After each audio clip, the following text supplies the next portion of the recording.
Alright, let's get into it. This scene is a masterclass in subtext. Even though, again, it's like 9 lines of dialogue long, 95 seconds long, and on first glance it seems like almost nothing is happening. They just like meet and have some awkward words and then leave. If we look at this through the lens of subtextual storytelling, there is so much characterizing stuff going on that sets up kind of the thematic undertones of their entire relationship. If you're new here, I am Nina. I am getting my PhD in creative writing. I'm a fiction writer and I study narrative craft, and we are going to be doing a fucking deep dive character analysis on Ilya Rozanov. This is one of those shows that is so well done that the more you look at it and the more you analyze it, the more you find. And to me, it's like when all of the subtext comes together, it's like a magic trick. It's like digging for gold. It's so exciting. So, okay, as we established last time, the first shot that we get of Ilya smoking is characterizing in and of itself. He's right in front of this no smoking sign. He's a rule breaker. What did I fucking say in my last TikTok?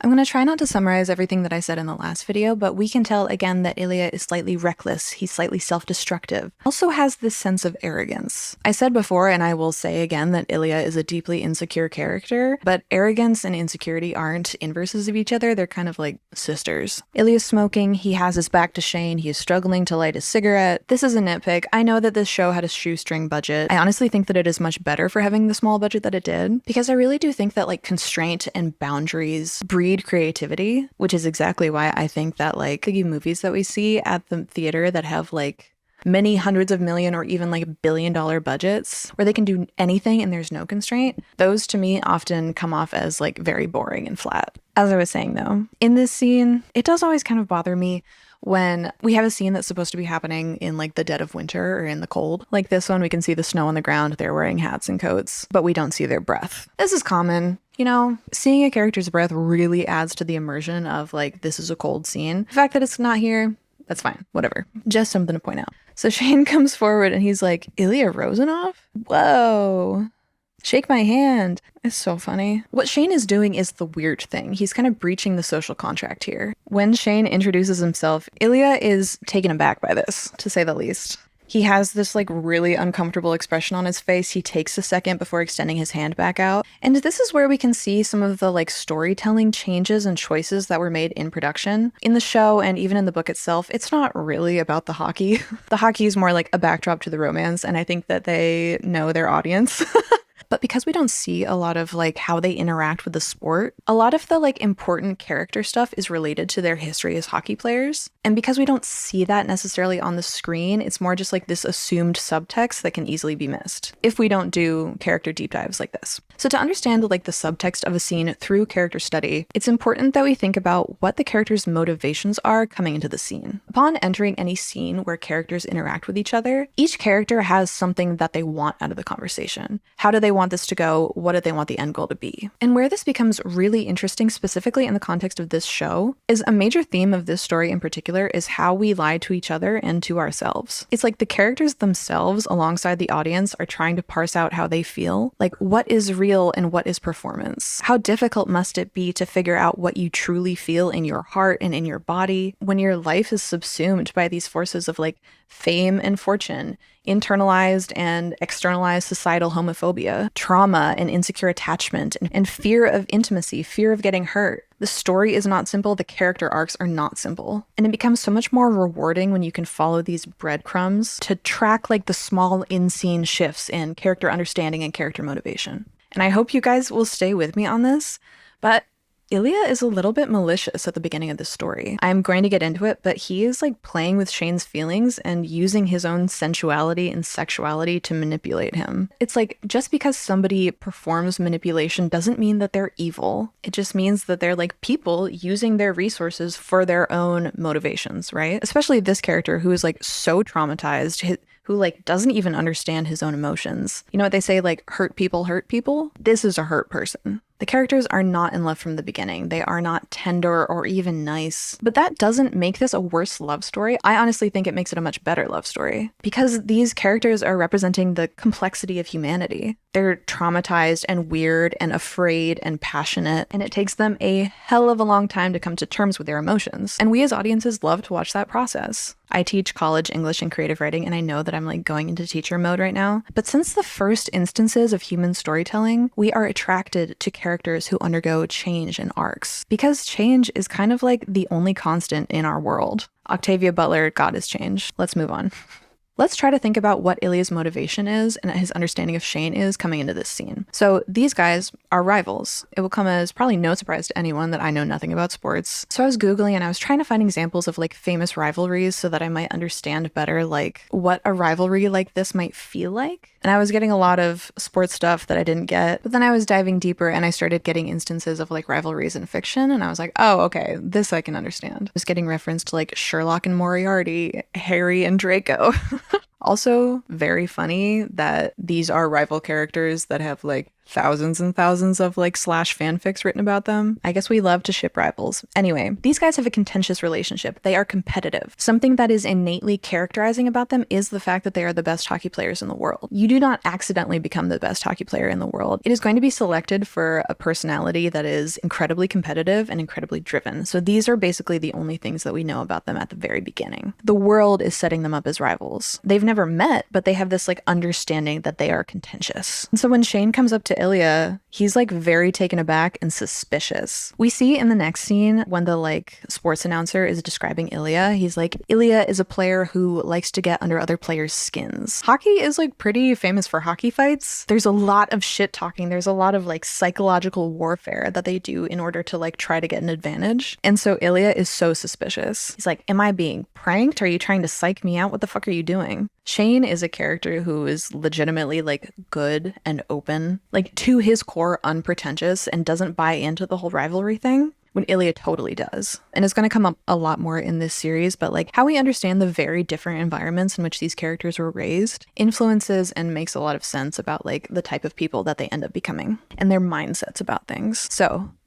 Shane's extending his hand. Ilya is thinking two things. He's suspicious, and he also notices that Shane is handsome. And this is part of casting, right? They cast two people who are like very obviously conventionally attractive. And that in itself is a part of storytelling, really important part of storytelling. And I think it can get kind of fucked up when filmmakers and showrunners cast people who are attractive because, you know, they think that it'll like give the audience little hits of dopamine to see a pretty person. And it grinds my fucking gears when they hire attractive people to play a role that like a major role of their characterization is that they're supposed to be ugly. The adaptation of fucking Daphne du Maurier's Rebecca. I'll talk about that later. I'm digressing. So they shake hands. Shane says, oh, I'm not sure you're supposed to smoke here. This is showing the contrast between Ilya as an obvious rule breaker, Shane as an obvious rule follower. What do opposites notably do? Attract. So far, Ilya has said nothing in return. This face that he's making when he says okay is so obviously like, get the fuck away from me. Great, really, like, amazing performance from both of these guys. Then he just keeps smoking. Shane just looks at him awkwardly. Ilya here is still thinking like, what insidious motivation does this guy have to be talking to me? He plays hockey as a mind game, so he would imagine that Shane is doing the same. He doesn't return the compliment, he just says yes. Oh, this thing that Shane does here is so fucking funny. He like pretends to go and chill against the wall, like like he's just, you know, casually hanging out on the outside of this rink for no reason. They say nothing. They don't look at each other. And then Shane says, anyway, I should go. They're waiting for me. This moment is when Ilya realizes what Shane is all about. I think when Shane first approached Ilya was imagining that Shane was doing it in an effort to like fuck with him, to play this hockey mind game. But when he makes no effort to actually do that and just like sincerely compliments Ilya's expectations of Shane are subverted. He realizes that this is a different conversation for Shane than the one that he thought it was. And that Shane is just like legitimately being nice. He's doing the weird thing. And then he wishes him luck. And then Ilya's demeanor completely changes. He realizes that Shane isn't being malicious, but then there's one other thing. As someone who grew up queer in rural North Carolina, I am very aware of the fact that when you are queer in a place where that is either not accepted or dangerous, and by the way, I'm not trying to say that North Carolina is like Russia. This is the point at which I was able to relate and like understand. But when you come from a place where guessing wrong, you are looking at people maybe trying to seek people who are like you, trying to seek partnership. If you guess wrong, that can have dangerous consequences. You basically get like really good gaydar. You get really good at picking up subtle hints. I'm gonna wait to talk about this until I go through like Shane's character arc. I don't even think that Shane realizes that he's like projecting interest, but one of Shane's main characteristics is that he has no poker face.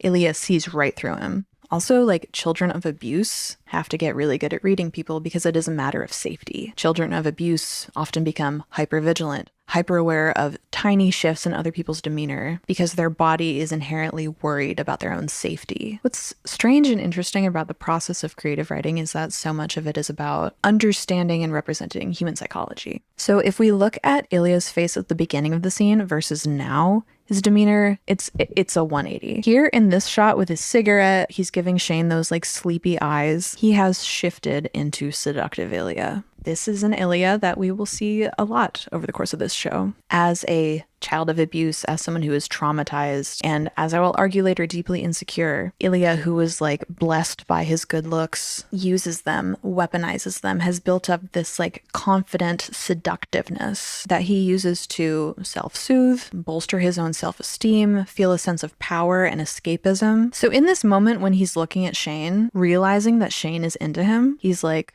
holy shit.